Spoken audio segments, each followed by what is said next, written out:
So I'm looking at this thing again about the national warning about the youth and people being uh, extremised online.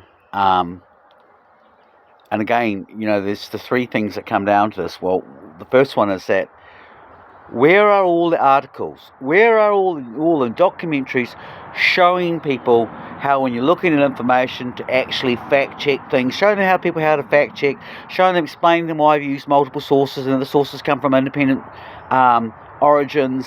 It'll increase the authenticity. Looking about, explaining to people about the difference between hearing information from a guy at the pub or actually being told, showing stuff on with thousands and thousands of witnesses, high digital resolution. There is zero education on demonstrating people how to discern information. We go on about this, and I'm actually tired of it. I'm tired of fake news. I'm tired of misinformation. These have become words that don't mean anything other than we don't like what we're hearing, so we're going to throw this label on you. And both sides do it, and it's toxifying the environment, which I guess is kind of what its entire purpose is to begin with. And then, of course, we go to the reality is that this is all, in the aftermath of the Christchurch shooting. Well, I'm sorry, but when are we going to start owning some hard facts about the situation? It wasn't because of extremist online content that attack occurred. It occurred because of a massive failure by the police intelligence authorities. And let's walk through this, okay? 2015, the Otago Daily Times and other newspapers in the country turned around and pointed out a story about how the Otago University was put into lockdown because of threats that would be made on 4chan and 8chan to the students at the University of Otago. Now, aside from the fact that during the subsequent 2019 shoot, we were told that, oh no, the police were not monitoring these channels, that alone, the 2000 event shows they are lying, not telling the truth. Okay, they were monitoring those channels. We know that because we had this very significant event where they put the university into lockdown because of what the authorities saw on 4chan and 8chan. That's to begin with. Secondly, at Auckland University have turned around and they've done linguistic study. So they've gone through and they've looked at the signatures and all this idiosyncrasies that the shooter was using. Well, again, if we go back to 2015, we will find those same spelling mistakes done by academics, not by our security forces or intelligence services, who are paid to do this stuff. No, we find that those actually match. So again, that underscores the first point that actually he was active in 2015. They were monitored in 2015. On the basis of those particular messages, they put it into lockdown. And again, nobody wants to talk about what happened between these two events. Number two, from 2017 onwards, the shooter was active in Christchurch. In Dunedin. Now, at that time, he applied for a license from the Dunedin Pistol Club at the same time as he went and bought ammunition online, and he bought quite copious amounts of it. Now, not only was that the quantity of ammunition brought to the attention of the police, but nobody in the police ever went to his house and inspected his property or questioned him. So existing procedure was simply not followed through. If that had been done, he probably would have been detected, and there would have been a very good chance that the shooting never took place. Thirdly, there have been numerous complaints written about the Dunedin rifle clubs and pistol clubs shooting cultures. I've mentioned them in my magazines, basically going back to 2015. Selwyn Campbell from Centrefire was talking about problems about guns being sold online, being sold in pubs as well. So they were in local pubs in Dunedin, so they knew there was an issue taking place and there was a market.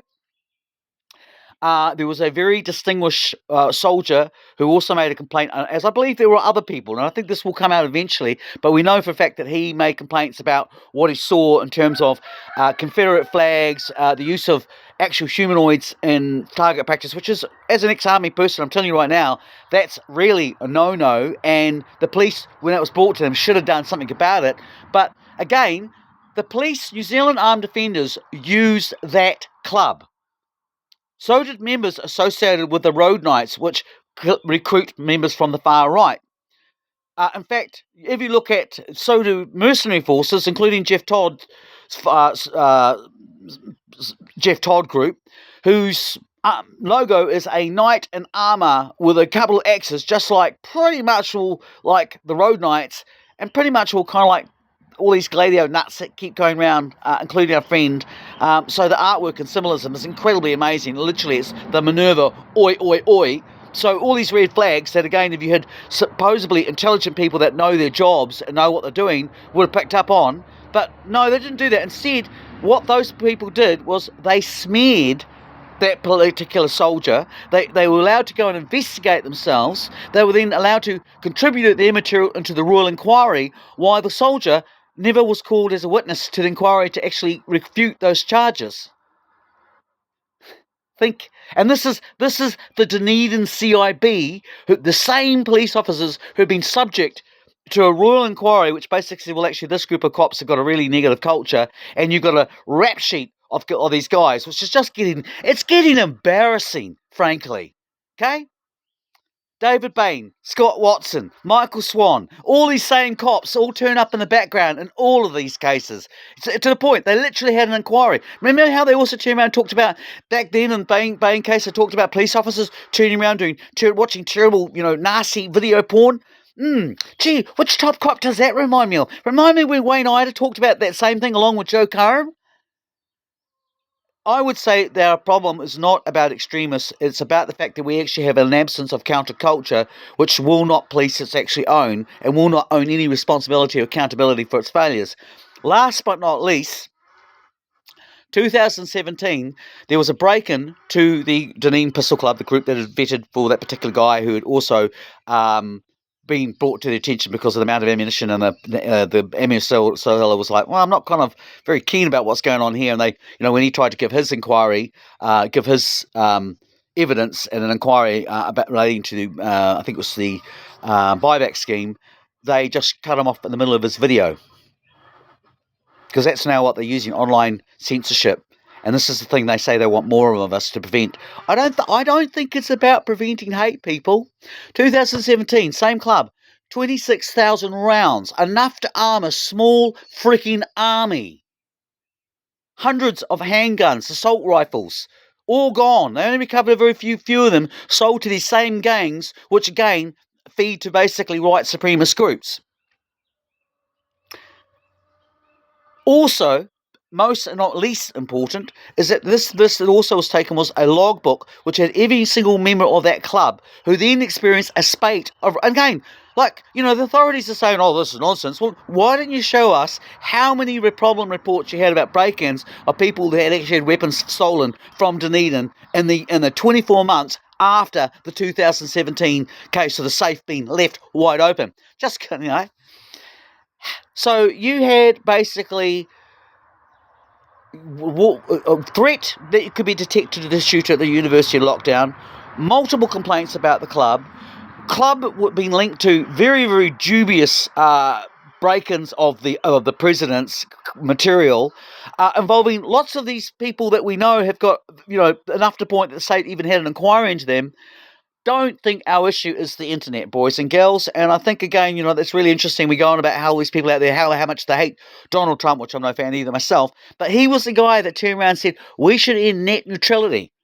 Okay? And then Jacinda Ardern followed on top of Donald Trump, the guy that she's meant to be on the opposite side of the spectrum with. And she turned around and she basically brought in these rules, even though she had allowed the weapons to be sold online as herself as being part of the committee, that then allowed for companies that were basically tech companies embedded in the military-industrial complex, nations like Qatar and Saudi Arabia, United Arab Emirates, with a terrible human rights record, to actually basically kind of promote this idea that we need groups out there to fact-check and actually prevent us from hate speech. And yet groups like the Intercept, the World Wildlife Socialist website, and myself will tell you the evidence that we see on shadow banning is not against right-wing groups or groups that are violent extremists. Mostly it's against people that are trying to point out corporate corruption and basically scarily excessive abuse by the military-industrial complex. These are what they want. We're the people that want silence, because we basically want to point out to you that actually, the enemy's not who you actually think it is. And of course, Jacinda Ardern turns around, the guy she gets offered $700,000 a year in that position from John Chris Luxon, who was heading Air New Zealand when I lost $700 million that she put in charge to explain why I lost $700 million and pay them for doing that privilege. Oh, what a mighty cosy club it is at the top. And who dare we ever have the idea that we have the people's internet and people's journalism actually calling these people to attention, which is pretty much what was happening up until Christchurch, till the end of net neutrality, and suddenly we start worrying about right-wing and hate talk because of all these big right-wing corporate media that are not your friends telling you to do so. And yet when we actually look at the situation in Christchurch, we can pretty much all understand that really what occurred was nothing to do with youth being radicalised online, and that basically the principal problem was the actual supposed resources designed to stop this failed to kick in when they should have, and we really need to understand why. And that's really the real issue we're dealing with.